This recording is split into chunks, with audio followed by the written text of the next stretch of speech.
Fenêtre sur l'emploi vous est présenté par Le Bon Coin, le bon partenaire de vos recrutements.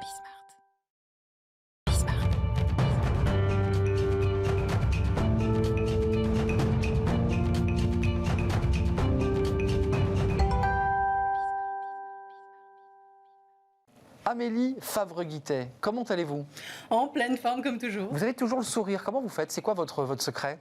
Bah je sais pas, j'ai toujours la patate, positive attitude. Positive attitude dont vous avez souvent parlé sur ce plateau. Oui. Talent management, on va parler alors on parle beaucoup des conseils pratiques. Vous aimez bien nous donner des petits conseils pratiques, c'est la ruée vers les stages parce qu'il y a des saisons pour les stages. On entre là dans la saison des stages. C'est pas la saison des fraises, mais c'est la saison des stages. C'est quoi les conseils pratiques que vous pouvez nous donner sur ces stages? Alors déjà pour les étudiants qui vont se mettre à la recherche, 3 conseils. Alors on va passer le CV, lettre, machin, truc habituel.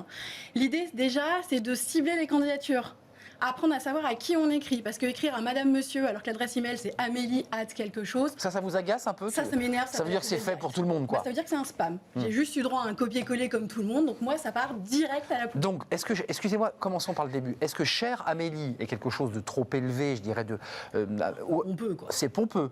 Qu'est-ce qu'on doit dire? Bonjour Amélie, bonjour madame. Amélie, bonjour. Alors après ça Parce que bonjour Amélie, ça dépend de la taille de l'entreprise. Bah ouais. Ça dépend de la communication de l'entreprise. Donc il faut aller stalker un petit peu sur les réseaux sociaux. Ça j'en avais déjà parlé précédemment, donc voir les replays. J'avais un peu galéré sur le mot stalker, vous vous rappelez? Oui.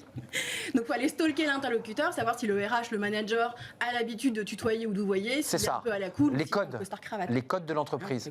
Ouais, costard cravate, mais sans cravate pour Laurent. Des styles différents. Ensuite, qu'est-ce qu'on doit faire? Les conseils et les pièges à éviter quand on... Alors du coup, aller trouver l'adresse email exacte de l'interlocuteur. Donc ça, on a des petits outils que Google nous donne presque légaux.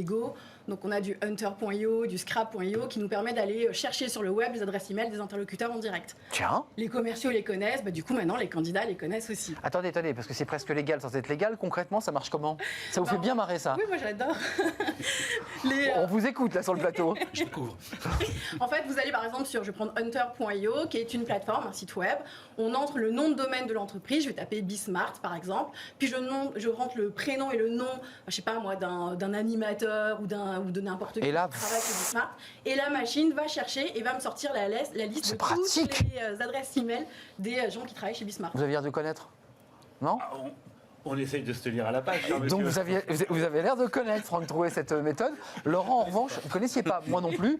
Donc ce qui permet d'aller chercher plus directement le nom du RH ou la personne. Ou du manager et de leur écrire en direct avec un mail beaucoup plus personnalisé. Est-ce que dans le contexte dans lequel nous sommes, parce que ça c'est un sujet qui est très important, vous accompagnez vous aussi des étudiants que vous allez essayer d'emmener vers l'emploi. Est-ce que le contexte dans lequel nous sommes, qu'on vient d'évoquer, est plus compliqué là pour les stages?